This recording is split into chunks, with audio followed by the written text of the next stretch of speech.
Alô, alô, boa tarde, salve, salve Brasil, gente, Minas no ar a partir de agora, que beleza, viva a segunda-feira, pós-feriado, eu imagino o ânimo que você está em casa aí depois de um feriado prolongado. A gente a partir de agora chega com as principais notícias de Belo Horizonte e de todo o estado de Minas Gerais. E no programa de hoje, nós vamos falar que a polícia investiga mais um caso de feminicídio em Belo Horizonte. Tem ainda, hein, o rompimento de uma adutora que prejudica o abastecimento de água na região noroeste da capital mineira. E depois do incêndio no Museu Nacional do Rio de Janeiro, uma força-tarefa vistoria os museus do nosso estado, para que aqui também não tenhamos o mesmo problema do Rio de Janeiro. E se você tem uma denúncia, manda para cá, 99772-7663, já está no canto alto da tela, manda para cá. Se tem algum problema no seu bairro, na sua cidade, na sua rua, manda para cá, divida com os demais e a gente pode te ajudar a resolver o problema. Desde que você registre aí com uma foto, um vídeo e manda para cá. Nossa produção trabalha, são 120 pessoas aqui diariamente para trazer o melhor para você no Brasil, gente. Atenção, uma mulher morreu durante um tiroteio. Preste atenção onde aconteceu, hein? Em um clube. As pessoas saem de casa, vão lá curtir e tal, um momento de prazer ao lado da família, solzinho, piscina. Esse clube é na região do Barreiro, aqui na capital. Isso aconteceu na tarde de ontem. A polícia trata o caso como feminicídio, já que o suspeito dos disparos seria o ex-companheiro da vítima, que teria discutido com ela durante uma festa que acontecia no local. Outras duas pessoas também ficaram feridas. Laura França conta tudo agora no Brasil, gente. Veja. Foi neste clube, na região do Barreiro, em Belo Horizonte, onde o crime aconteceu. Segundo a Polícia Militar, uma festa familiar acontecia no local na tarde de domingo, quando Eli Rodrigues de Souza, de 46 anos, começou a discutir com a ex-mulher Fernanda Regiane, de 35 anos. O suspeito, que trabalha como taxista, saiu do clube e foi até o carro dele buscar um revólver. Em seguida, ele voltou ao centro de lazer e atirou várias vezes contra Fernanda. Os tiros também atingiram os pais dela. Após ele fazer os disparos, contra as vítimas no interior do clube, temos o relato que ele tentou até um próprio suicídio dentro do clube, mas não teve êxito em virtude que a arma não funcionou. E aí ele evadiu, foi abordado então já num bairro próximo pelos militares, inclusive apontando a arma para os militares. E aí, em defesa da vida, os militares fizeram um disparo contra esse autor. Assim como o suspeito, o pai e a mãe da mulher continuam internados no Hospital João 23. Fernanda foi encaminhada ao Hospital Santa Rita, em Contagem, na região metropolitana de BH, mas não resistiu aos ferimentos e morreu. Eli e Fernanda se separaram há 3 meses. Eles viveram juntos por 12 anos. E segundo a Polícia Militar, o autor do crime já tinha um histórico de agressões contra a ex-mulher. A gente tem um registro da data do ano de 2011, onde esse autor já havia proferido ameaça contra essa vítima. No mês passado, houve um outro episódio, entre esse autor e essa vítima, onde ele chegou, inclusive, a proferir um golpe de faca contra o rosto dessa vítima. Olha só, deixa eu partir para a redação agora, lá no setor 12 aqui do Grupo Bandeirantes de Comunicação. Vamos para o outro galpão lá. Eu preciso falar com o Marcelo Silveira, que está por lá, no estúdio. Hoje ele está no 12 ou no 18? Está no 18 hoje. Marcelo, conta mais sobre o atentado contra... Aliás, vamos falar daqui a pouco sobre outros detalhes, mas vamos atualizar a situação do candidato à presidência, Jair Bolsonaro. Marcelo, por gentileza, seja bem-vindo. Pois é, Everton, uma boa tarde para você, boa tarde a todos que nos acompanham aqui no Brasil Urgente. Pois é, a novidade é que agora a defesa do candidato, do suspeito, de ter agredido o candidato Jair Bolsonaro, vai pedir uma avaliação psiquiátrica do Adélio Bispo de Oliveira. Agora, a Justiça Federal é que pode decidir ainda essa semana se aceita esse pedido de defesa do homem que esfaqueou o presidenciável Jair Bolsonaro. Na verdade, eles pedem a realização de uma banca psiquiátrica que vai avaliar as condições mentais do cliente. o advogado de Adélio Bispo, o Zanoni Manuel de Oliveira Júnior. A gente lembra bem, né, Everton, ele também atuou no caso do goleiro Bruno e no caso da missionária Dorothy Steng. Ele disse que o cliente tem um histórico de tratamento psiquiátrico e que sofre de insanidade mental. Ele chegou a citar em uma entrevista que o Adélio disse já ter feito uso de medicamento tarja preta no passado e cita ainda o que o agressor disse na delegacia no dia em que ele tentou matar o Jair Bolsonaro. Ele disse que teria agido a mando de Deus. E aí o advogado vai utilizar isso também para falar desses distúrbios psicológicos. Agora, a Polícia Federal já está autorizada a rastrear ligações e também mensagens do celular de Adélio. O homem, como a gente já lembrou aqui, teria tentado matar o candidato do PSL, Jair Bolsonaro, na última quinta-feira, enquanto fazia campanha lá em Juiz de Fora. Agora, Everton, vale lembrar o estado de saúde do Jair Bolsonaro. Ele continua internado no Hospital Israelita Albert Einstein. Na manhã de hoje, esse hospital emitiu um novo boletim médico falando que o estado ainda é grave, merece cuidados e que Bolsonaro segue sem sinais de infecção, alimentando-se por sonda. O candidato ainda sofre com a paralisia intestinal, o que, segundo a equipe médica, ainda é comum por quem passou por uma cirurgia bastante agressiva, como foi o caso de Jair Bolsonaro, ou quando há um grande trauma na região do intestino. O deputado também faz fisioterapia respiratória e motora. A nota termina dizendo, Everton, que o paciente permanece com a sonda gástrica aberta em ilho paralítico. O que é isso, né?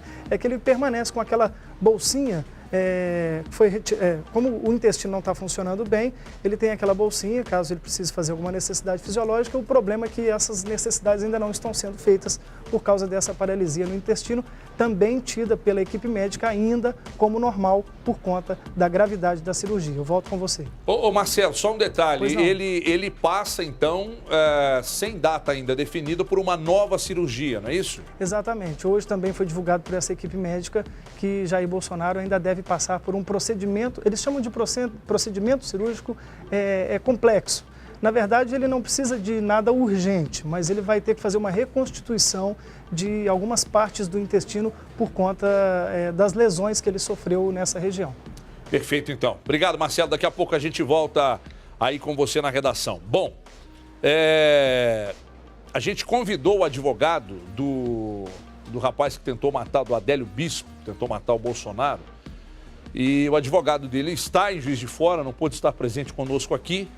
Nós fizemos o convite para que ele estivesse hoje aqui no estúdio para a gente bater um papo e saber mais sobre o caso, mas ele não pôde estar presente. Agora, o André, eu vou mudar o nosso roteiro só para uma coisa rápida que eu não me posicionei sobre o caso anterior que a gente estava mostrando aqui, daquele rapaz que invadiu o clube lá no Barreiro e atirou contra a ex-esposa. Veja você, né? Ele atirou contra a ex-esposa, o ex-sogro e tal. Esse rapaz poderia ter causado dentro do clube uma tragédia. Não que não tenha sido, né? Porque foi uma tragédia. Mas poderia ter sido muito pior. Muito pior. Ele entrou atirando dentro de um ambiente que estava repleto de crianças, de outras famílias. E olha só o que esse cara fez, né? Chegou atirando, a esposa, aí mata a esposa e atira no ex-sogro e foge, a polícia vai atrás, ele troca tiros com a polícia, informação da própria polícia. Então isso já teve um fim trágico, né?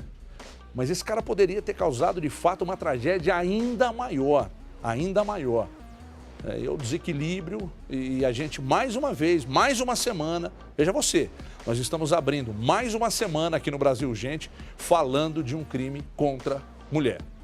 Mais uma vez tratando de feminicídio. Isso foi tipificado há cerca de 2 anos, talvez, um pouco mais que isso. E vez por outra a gente traz aqui um assunto relacionado a este crime. E abre mais uma semana, já é o 3º caso em 2 semanas, né, André? 3º caso, foram 3 casos na semana passada, mais um, então 4º caso em menos de 2 semanas. Realmente, e vocês se lembram que anteriormente, no caso anterior que nós trouxemos aqui, nós falávamos sobre a importância de discutir mais, sobre a importância de que essas mulheres denunciem, mas também recebam por parte de quem tem obrigação de dar segurança, que é o Estado, que elas recebam essa proteção.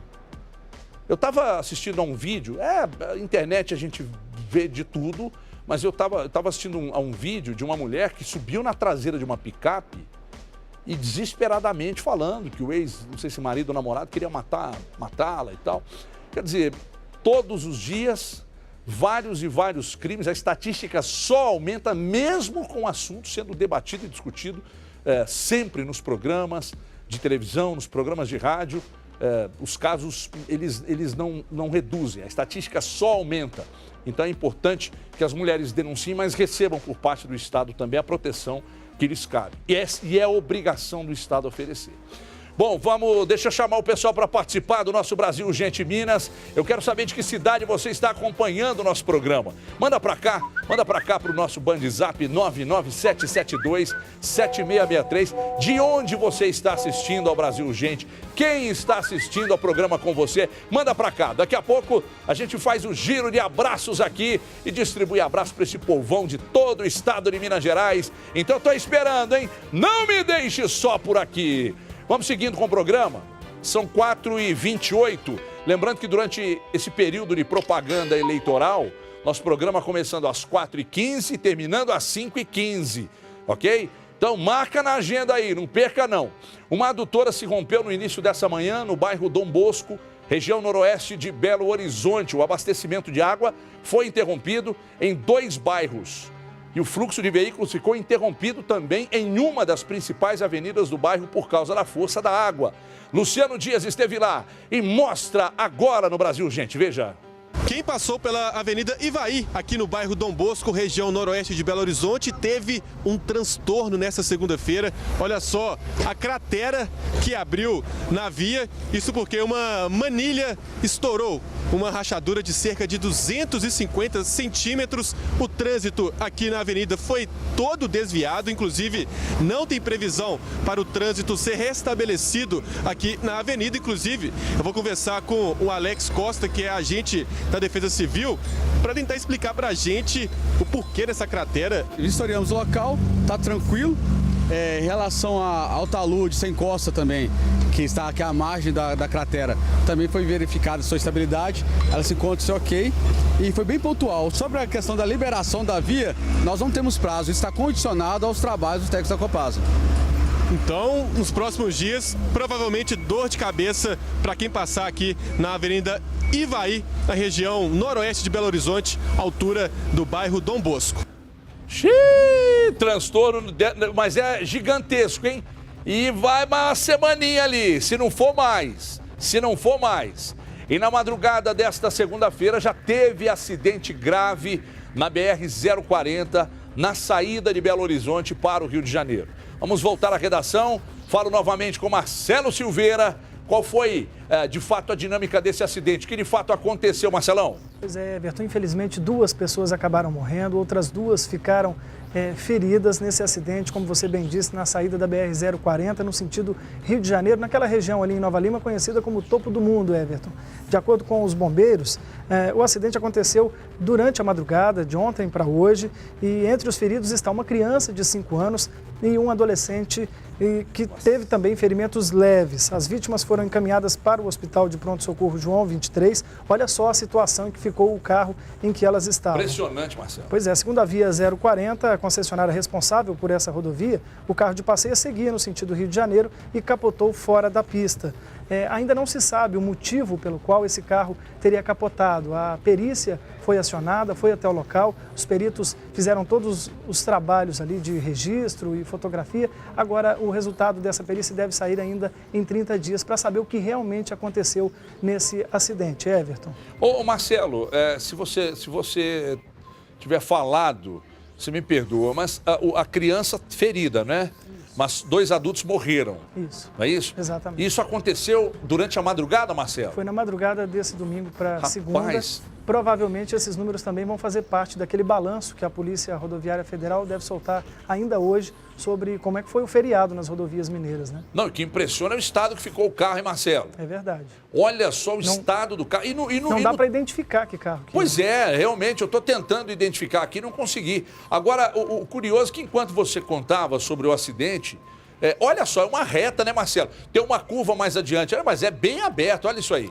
É verdade. É uma curva bem aberta. Não tem um motivo aparente para esse acidente. Rapaz, mas ó, aí é aquele detalhe que a gente... E aí a especulação pura, a polícia naturalmente vai investigar e vai trazer as informações e nós iremos repassá-las aqui para vocês. De madrugada ou do cochilou ou é algum animal, né? Pode ter entrado algum... E ali nesse trecho tem muitos... Se bem que pode ter sido imprudência também de algum outro motorista que tenha... Bom, enfim, ficar especulando também não é legal não, mas é um trecho ali que não tem uma curva perigosa, né? O carro parece ter capotado fora da pista, perdeu a direção, fora da pista, capotou, e o estado do carro chama realmente muito atenção. E eram, além das 2 pessoas que morreram, mais quantas pessoas no carro, Marcelo? A princípio, 4 pessoas, Everton. 4 uma criança pessoas. de 5 anos, um adolescente e os 2 adultos que morreram. Ô Marcelo, veja você, rapaz, 2 crianças saíram feridas e olha o estado que ficou o carro. Olha isso. É impressionante. 2 adultos morreram e 2 crianças sobreviveram a esse grave acidente ocorrido na 040.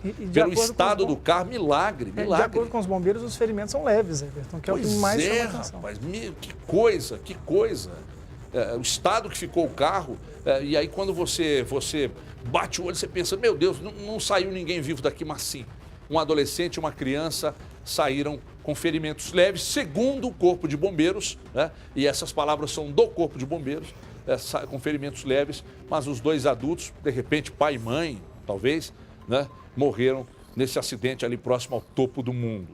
Bom, voltando aqui para nossa redação, são 4 horas e 34 minutos. Eu vou chamar um intervalo rápido. Não saia daí, não mude de canal. Daqui a pouco a gente vai mostrar que os museus e prédios públicos do estado começam a ser vistoriados hoje começaram por uma força-tarefa. Tudo isso para que a gente não veja aquelas cenas da tragédia do Museu Nacional do Rio de Janeiro. Confira. No Museu do Rio de Janeiro, não existia esse tipo de equipamento aqui. Então, o pessoal, para fazer o combate interno, ou mesmo para conseguir combater, né, aquele incêndio quando ele ainda não estava generalizado, eles tiveram prejuízo, porque isso daqui tudo agiliza o atendimento e é um mecanismo muito efetivo.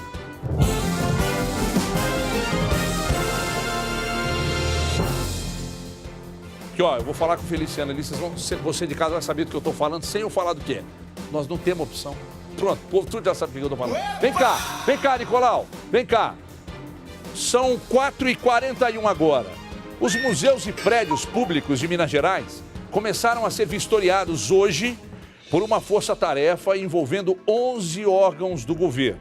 A ideia é verificar as condições de segurança dos locais. Essa é uma ação em resposta ao incêndio que atingiu o Museu Nacional no Rio de Janeiro na semana passada. Esperaram esculhambar tudo para começar a fazer as vistorias. Igor Calian. A sirene contra incêndio é disparada neste museu em Belo Horizonte. O teste faz parte do trabalho de uma força-tarefa. Mais de 300 museus em todo o estado de Minas Gerais devem ser vistoriados pelo Corpo de Bombeiros nos próximos dias. Para verificar quais problemas que esses museus têm, se eles estão adequados de acordo com a legislação do Corpo de Bombeiros, para que a gente já possa tomar medidas imediatamente que resultem na adequação dessas edificações. 11 órgãos estaduais estão envolvidos na operação.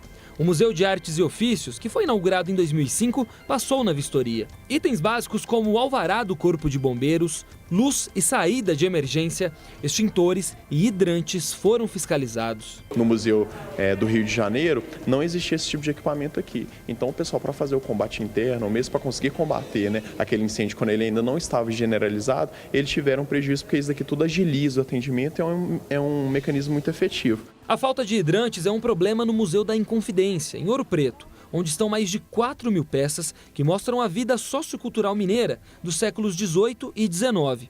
O local está em processo de regularização, mas vai ter que passar por adequações. Já este museu, onde está o maior acervo de teatro de bonecos das Américas, não tem alvará do Corpo de Bombeiros. Durante a vistoria, também foi detectada a falta de sinalização da rota de fuga. O proprietário já foi advertido. A vistoria não deve multar nem interditar os museus com irregularidades. Os bombeiros vão voltar aos locais advertidos em até 60 dias para conferir se as instituições se adequaram às normas. E relatórios com toda a situação dos museus do estado serão repassados ao governo de Minas Gerais. O que eu falei aqui não é nem para os órgãos envolvidos nessas vistorias aqui na capital, não. É geral, né? A esculhambação que estava lá no Rio de Janeiro já era conhecida há muito tempo, mas aí esperaram acontecer para agora tomarem providência aí em todo o país. Né? E aqui em Minas não é diferente. Tomara que aqui a gente não tenha o mesmo descaso como assistimos lá no Rio de Janeiro. Participe do nosso Brasil, Gente Minas, e responda de que cidade você está assistindo o nosso programa, acompanhando o nosso Brasil, Gente Minas. Manda um WhatsApp para mim aqui no 99772-7663. Está aqui em cima, alô, Marcos Grego, lá em Divinópolis. Ele é o principal consultor da Eurofarma. Manda remédio para nós aí. Um abraço para você, garoto. A Defesa Civil... Aí o Pisquilo está aqui, mas você não está doente? Eu falo, não, manda o remédio, a doença a gente arruma. Mentira, não pode tomar remédio sem receita do médico, não. Vocês não ficam doidos, não. A Defesa Civil emitiu um alerta de baixa umidade em Belo Horizonte. O tempo seco pode ocasionar problemas respiratórios e até doenças. Não brinque com isso, hein? Luciano Dias vai contar mais. Veja aí. Céu azul, sem nuvem, nem sinal de chuva. É o que podemos chamar de tempo seco e umidade baixa. O corpo sente. Você não consegue falar direito, você não consegue respirar direito, né? Entope, fica arde até, né? Poucos dias atrás eu senti sangramento no nariz, né? A garganta extremamente seca. Foram as consequências do tempo seco. O que eu senti foram essas. De acordo com a Organização Mundial da Saúde, a umidade do ar ideal compreende a sua faixa entre 50% e 80%. Mas em algumas épocas do ano, como agora no inverno, ela tende a cair, chegando a ficar abaixo dos 30%. Uma situação de tempo relativamente normal para essa época do ano, por conta de sistemas de alta pressão que ficam atuando sobre a área continental e com isso inibem a formação de nuvens e umidade relativa crítica. A chuva, que ameniza as consequências da baixa umidade, pode aparecer ainda nesta semana. A previsão do tempo para os próximos dias está indicando que a partir de quarta-feira já passa um sistema frontal pelo litoral da região sudeste e melhora condições de nuvens. E a partir de sexta-feira já tem até chance de chuva, principalmente no sul, zona da mata e até na região metropolitana. Mas enquanto a chuva não aparece, a falta de umidade no ar traz consequências. Aumenta o risco de doenças respiratórias. Da parte superior, a rinite caracteriza mais, e, como consequência, a sinusite, e temos também as conjuntivites que ressecam, né, com essa baixa umidade do ar. E quem tem problema respiratório, como asma ou DPOC, isso caracteriza um ressecamento mais das vias aéreas, consequentemente, pode se agravar com infecções secundárias. Atenção redobrada. Cuidados importantes para conviver com este clima. É importante, toda vez que escovar dente, lavar o nariz com soro. Consequentemente, vai ter umas vias mais úmidas, consequentemente mais limpas e com menos risco de infecção secundária. É preciso hidratação o tempo todo. Bom para o Cleiton, que tem vendido muita água de coco. As vendas aumentam muito, viu? Porque a pessoa fazer uma caminhada nessa lagoa aqui, né? Depois da caminhada precisa tomar um suco natural, uma vitamina, água de coco. Nada mal, né? Nada mal. Imagina só, todos os dias, né? Várias garrafinhas de água de coco, mas aí a água, né? Nada melhor. Então a garrafinha do lado, aqui na redação, todo mundo tem uma garrafinha do lado do computador aqui e tal, e não dá para brincar com isso não, viu, gente? As pessoas, por vezes, elas não levam muito a sério isso, acham que é frescura, mas não é não. É muito sério. Então consuma o máximo que você puder de água. Claro que você vai tomar 12 litros de água, dá uma conta, né? Mas, enfim, dentro da medida do possível. Então, vá de água aí o dia inteiro que o seu corpo agradece. Eu tenho um recado para dar para você, então muita atenção, muita atenção. Vem cá, Pisquila. Você usa carro todo dia? 2 vezes por semana, só no final de semana? Então deixa eu te falar uma coisa. Seu carro pode pesar e muito na sua vida, por isso a Uber desenvolveu essa calculadora aqui do lado para você descobrir o peso do seu carro e mudar de vez. Você vai acessar o site pesodoseucarro.com.br e aí você vai responder as perguntas que estão no site. E aí perguntas como quantos dias você usa o carro, quantos quilômetros você percorre por dia, quanto gasta de manutenção e outras perguntas essenciais para você fazer o cálculo. E olha que legal, você pode descobrir se o seu carro tem o peso de uma âncora, de um elefante, de uma baleia ou até de um dinossauro, né? Eu estou falando no seu bolso. Você vai ver que pode valer muito mais a pena deixar o seu carro de lado e seguir de Uber. Então acessa lá, pesodoseucarro.com.br, faça as contas, hein? Você vai querer mudar na hora e, claro, seguir de Uber. Deixa eu chamar o Feliciano Abreu. Vem cá, Feliciano, pode passar na minha frente aqui, não tem problema, que nós não temos...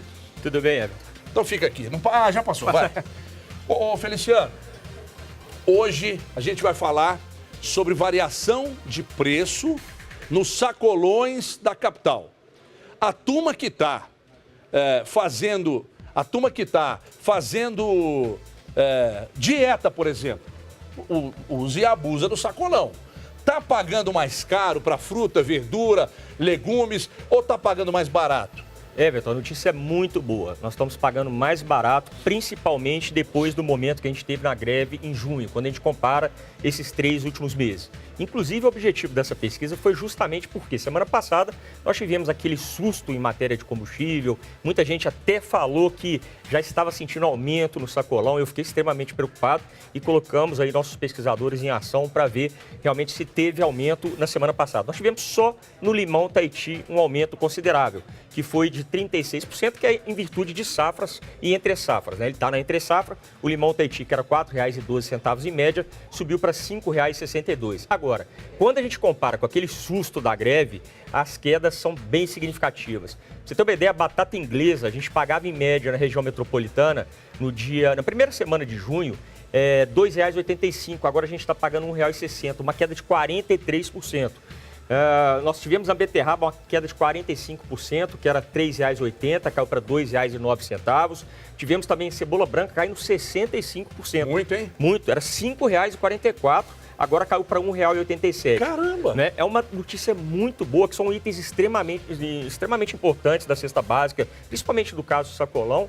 Só que a gente tem que lembrar o seguinte, se a gente tiver alguma especulação no combustível, Everton, a gente sabe que a gente volta a pagar mais caro. Por isso que a nossa preocupação é, inclusive, reter esses preços agora para fiscalizar depois se ocorrer alguma especulação nesse sentido.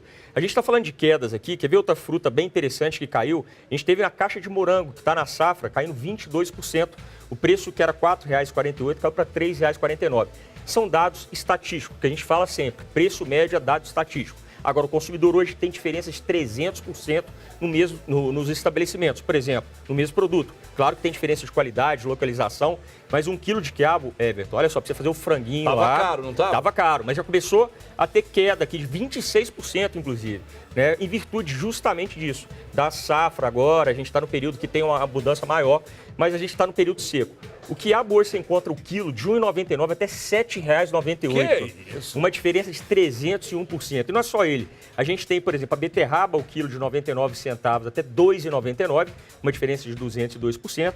Algumas frutas aqui que tiveram variação bem significativa. A própria banana prata, que está na entre safra, perdão, que está na safra, ela caiu 42% pelo preço médio. É um produto muito consumido muito também, consumido, muito bom para a saúde. E o preço, agora, a variação é grande, de 98 centavos até R$ 2,99, diferença de 205%. A gente tem, quer ver, a couve, né? Um molho de couve ali, de 59 centavos até R$ 1,99. É uma diferença de 237%. É muita diferença de preço. Sacolão a gente pede para que a pessoa conheça o sacolão, né? Está comprando ali saúde, saiba o horário, principalmente que você vai... Normalmente o dono do sacolão, ele vem aqui no Ceasa. Então ele tem um horário para fazer a queima de estoque dele, para fazer dinheiro e vir aqui comprar. Então ficar atento a esses horários para que ele possa comprar produtos bem mais baratos. Você possa, né, consumidor nosso, que a gente possa comprar e, obviamente, dê condições para ele vir cá comprar. Agora, deixa eu fazer uma pergunta. Eu não sei se vai estar na sua lista, mas eu estou curioso para saber. Quanto que está hoje o quilo não? Quanto tá, você tem ovos aí? Ovos aqui não, nessa pesquisa não, mas na pesquisa do supermercado a gente tem. Olha, essa semana nós encontramos pente de ovos brancos a R$ 4,98, se não me engano. E ele estava quanto? Ele já teve R$ 7,99, então é isso. Né? Ele começou a cair. Eu perguntei dos ovos, a gente está falando aqui de sacolão, mas no sacolão também vende ovos. Né? É. Então eu te perguntei dos ovos, Porque há um tempo, eu lembro que você trouxe uma pesquisa aqui que os ovos estavam muito caros. Muito caros. Muito caros. Então está sofrendo uma queda também. Estão. Na verdade, os ovos estão sofrendo queda. Inclusive, a gente já está fazendo uma pesquisa completa de supermercados essa semana, nos principais supermercados, para a gente ver se o leite caiu, porque os ovos caíram. Mas parece que o leite caiu também, que dá boa notícia para o consumidor também. Mas a pesquisa não pode ficar de lado, a questão da oferta, você ficar atento aí às melhores oportunidades do supermercado na sua região, porque aí sim você consegue, né, Everton? O preço está caindo aqui, não é porque o dono do sacolão quer, não. É porque o consumo caiu. Né? Então, assim, não adianta eles colocarem preços abusivos, como aconteceu aí. As pessoas deixam de comprar. Deixam de comprar. Você troca por outra coisa. E você sempre compra aquele produto que está na safra, né? Agora, então, só para a gente encerrar, e quais os produtos que devem subir pelas próximas semanas, ou você já sente que há um aumento? Olha, Everton, o limão, o abacate, a gente teve também aqui a mexerica pocã, que está saindo da safra, né? Que estava praticamente de graça há pouco tempo atrás. A gente tem também o caqui, que praticamente desapareceu nesse período. No caso das verduras aqui, todas que a gente notou, tirando a cenoura vermelha, que teve uma quebra de safra, fora isso, todos estão com preços assim 20%, 30% mais barato que o período de junho. Agora, lembrando que são os 3 meses, não quer dizer que é mês passado, porque a gente já estava tendo queda. Por isso que a gente tem que continuar ficando de olho, que a nossa preocupação são os especuladores, principalmente nesse caso os atravessadores, viu, Everton?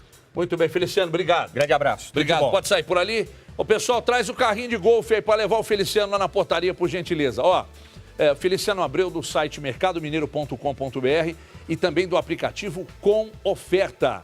Imperdível. E você não pode perder dinheiro. Ninguém pode. Então acessa lá ou baixa o aplicativo Com Oferta, que é bom demais também. Ó, uma decisão do Supremo Tribunal Federal permite a terceirização de trabalhadores vinculados à atividade fim das empresas.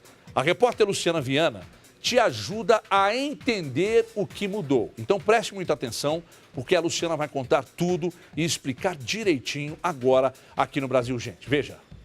Após análise e votação no Supremo Tribunal Federal, agora é legal a contratação de trabalhadores terceirizados por parte das empresas para exercer também funções de atividade fim, e não só as atividades meio e os serviços de segurança e de limpeza, conforme explica esta advogada. A atividade fim, ela é a principal atividade explorada economicamente por uma empresa. Então, é exatamente a produção daquela empresa. Para a gente chegar até a atividade fim, até um produto final, ou até um serviço final, via de regra, a gente tem várias etapas de produção, várias necessidades nesse processo produtivo. Outras tantas atividades são necessárias. E essas outras tantas atividades, não sendo a principal, é o que a gente considera como atividade meio. De acordo com a advogada, o terceirizado é o empregado cujos direitos são também regidos pela CLT, mas a relação de emprego do terceirizado é formada com a empresa prestadora de serviços, ou seja, a empresa que fornece a mão de obra.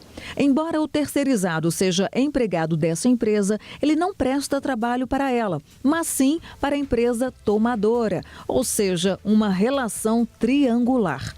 O STF acabou por entender que não, que realmente esse entendimento deveria ser alterado, que deveria ser possível sim, que, a partir de então, o entendimento de que a atividade fim é possível de ser terceirizada também. Antes da decisão do STF, que decidiu que é constitucional emprego de terceirizados na atividade fim das empresas, 4.000 ações contestavam entendimento do Tribunal Superior do Trabalho que proibia terceirizar a atividade principal da empresa e aguardavam o resultado do julgamento que ocorreu no último dia 30 de agosto.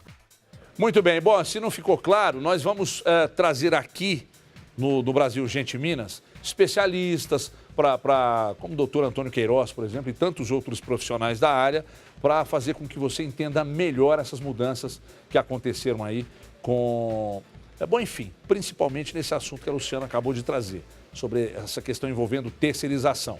Na sequência dos dias, então a gente vai trazer aqui especialistas e tentar, se não ficou claro para você, a gente vai tentar te explicar de outras formas também, ok? A Polícia Rodoviária Federal já realizou a apreensão de mais de 13 mil quilos de maconha nas rodovias federais de Minas Gerais. De acordo com a Polícia Rodoviária Federal, até agosto foram apreendidos cerca de 13 mil quilos de maconha, 163 quilos de cocaína, 26 quilos de crack e mais de 18 mil unidades de êxtase. A quantidade de droga apreendida já supera o ano anterior. A gente mostrou aqui, nos últimos meses, várias apreensões feitas de caminhões carregados. Pelo menos 2 caminhões com muita droga e outras apreensões feitas no Triângulo Mineiro, na 381, próximo a Itatiaia Sul, próximo também na saída para Ribeirão Preto, na 050. Então, várias vezes nós mostramos aqui, ou por várias vezes, apreensões de grande quantidade de drogas. Então, veja você que o número é superior ao ano passado. Os bares de Belo Horizonte ganharam a chance de ter um atrativo a mais para os consumidores. Uma nova lei municipal permite que a cerveja artesanal seja produzida ali mesmo, desde que a área de produção não passe de 720 metros quadrados. Especialistas acreditam que essa medida vai crescer ou vai aumentar e muito esse setor. E tomara, é mais prestação de serviço, é mais gente trabalhando, é mais dinheiro girando na nossa economia. Veja, Luciano Dias conta. Ela é uma paixão dos brasileiros. Ela reúne pessoas, né? E compartilha momentos e alegrias, principalmente, né? E o que dizer da cerveja artesanal? Deixou a bebida mais diversificada, com novos rótulos, vários sabores. É uma grande paixão e assim, com o tempo eu acabei descobrindo, né? Sabores diferenciados e fui apreciando cada vez mais. Um levantamento feito pelo Ministério da Agricultura, Pecuária e Abastecimento, o MAPA, aponta que existem no país quase 700 cervejarias, um crescimento em média de 20% ao ano. O Carlos Henrique é mestre cervejeiro desde 2011. Acompanha de perto este crescimento no setor. Só tem a crescer. O brasileiro cada dia descobre mais os sabores e os aromas das cervejas especiais. Ele busca qualidade, ele busca produtos diferenciados. Para impulsionar este mercado, a Prefeitura de Belo Horizonte sancionou uma lei que permite a produção de cerveja fora do complexo industrial da capital. Como efeito, fábricas menores, de até 720 metros quadrados, terão exigências de localização e fiscalização semelhantes a bares. A cervejaria, ela colocada no grupo, só podia nas áreas industriais de Belo Horizonte, que hoje é o bairro Olhos d'Água e São Francisco, e nas grandes avenidas. Então a gente tinha uma restrição muito grande de ter cervejaria em Belo Horizonte.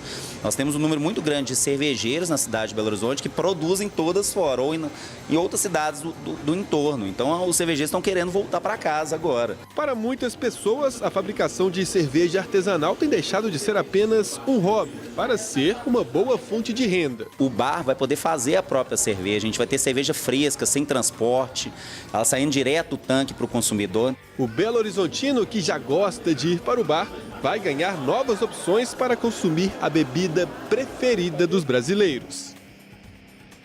Minha boca virou um brejo agora. Minha boca virou um brejo vendo isso aí. Final de semana, no sábado passado, mas eu chamei na responsa. Ó, deixa eu mandar um abraço aqui pro meu amigo Yuri, lá da Dispel Distribuidora, que tomamos um chopp da Dispel espetacular. Eu gosto de uma cervejinha mais leve, eu não gosto de cerveja pesada. Eu não entendo nada de cerveja artesanal, mas o que eu sei é que as pessoas que tomam, as pessoas que se acostumaram com a cerveja artesanal, elas não abrem mão mais, né? Dizem que... Aí tem gente que gosta de uma cerveja mais forte, outras como eu preferem a Pilsen, que é mais levinha e tal, mas é impressionante o quanto esse mercado cresceu aqui na capital. Nós temos eventos aqui, parece que esse evento aí, o Experimente, né, André, que chama esse evento, parece que está entre os maiores eventos do segmento no país, hein? Um dos maiores segmentos do evento do país. No final do mês vai ter uma feira no Mineirão também. Aliás, deixa eu mandar um abraço pro Vitor Comura lá no Mineirão. Viu, Vitor Comura, eternamente grato aí pela homenagem de ter meu nome estampado aí nas paredes do Mineirão. Obrigado mesmo, de coração. Eu não sabia que tinha sido uma iniciativa sua e por isso eu deixo aqui meu abraço. O Vitor Comura, que é um grande bebedor de cerveja artesanal também. Então vamos ter um grande evento no Mineirão. Nós temos esse experimento. Foi esse final de semana, não foi? Ô, Matheus, o experimento foi sábado, né? Aconteceu. Você foi lá, estava bom, Mábila? A Mábila está falando aqui que estava ótimo o evento. Todo mundo elogia muito o evento. Então, o mercado cresceu demais. Um dia desse eu fui numa cervejaria. Eu não vou falar o nome da cervejaria, não, porque eles não estão pagando aqui.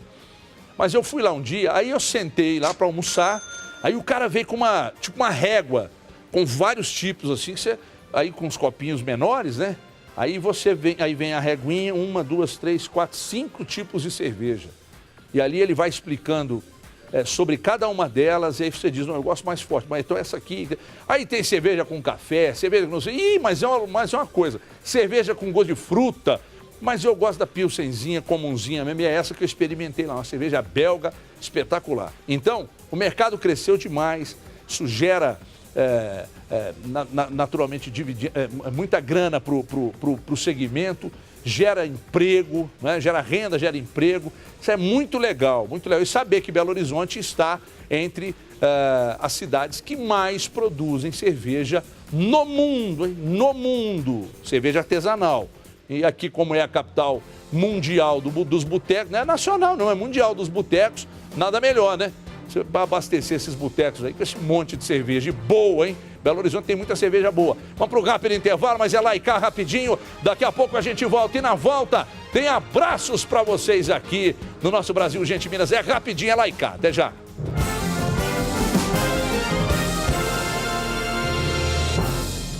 Muito bem, estamos de volta, Brasil, Gente Minas na tela da Band, segunda-feira, abrindo a semana.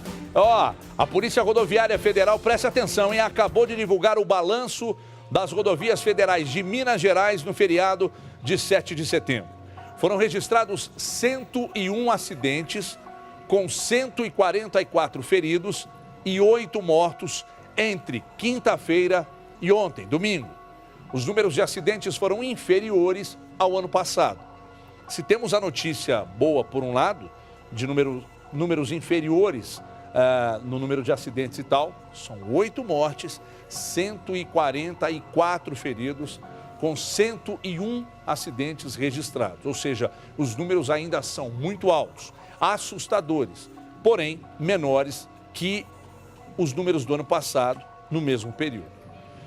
Vamos saber quem é que está ligado no Brasil. Gente, simbora! Vamos girar do interior do estado, Guilherme Barbosa, lá de Juiz de Fora. Um abraço, Guilherme. O Fernando de Sete Lagoas, a Ana Cláudia, lá de Poços de Caldas, a Roselita, da minha Divinópolis, a Eliane de Pará de Minas, o Gilmar de Poços de Caldas, a Rosiane de Itabira, Poços em peso aí, hein? Gilvan de São Francisco, da região metropolitana, William de Sabará, Edmundo, Animal de Betim, Grande Edmundo, Eliseu de Birité, Fernando de Contagem, o Paulo de Vespasiano, de Belo Horizonte, a Adriana, do Venda Nova, a Cida do Céu Azul, o Antônio da Vila Pinho. Grande abraço, muito obrigado pela audiência e por terem separado um tempinho para mandar uma mensagem pra gente. Muito legal, muito obrigado. Vamos para São Paulo agora, simbora. Datenão tá lá, abraço também pro grande Marcos Paulo Grego, homem forte da Eurofarm. Um abraço para você. Ó, o assunto agora com José Luiz Datena em São Paulo é a nova cirurgia no candidato à presidência da República, Jair Bolsonaro. É para lá que a gente vai em São Paulo agora. José Luiz Datena, o melhor do Brasil. Amanhã às 4, a gente de volta aqui na tela da Band. Um abraço, boa semana. Tchau, pessoal.